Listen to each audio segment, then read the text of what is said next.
ನೀವು ಸ್ವಲ್ಪ ಕಾಲ ಬಾಧೆ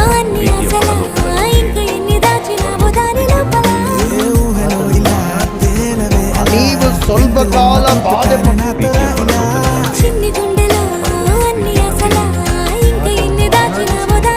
ನೀವು ಸ್ವಲ್ಪ ಕಾಲ ಬಾಧೆ ಪಟ್ಟ ಮೇಲೆ ನಿಮ್ಮನ್ನು ಯೋಗ್ಯ ಸ್ಥಿತಿಗೆ ತಂದು ನೆಲೆಗೊಳಿಸಿ ಬಲಪಡಿಸುವೆನು. ನಾವು ಸ್ವಲ್ಪ ಕಾಲ ಬಾಧೆ ಪಟ್ಟ ಮೇಲೆ ದೇವರು ಏನ್ ಮಾಡ್ತಾನೆ ಅಂತ ನಮ್ಮನ್ನ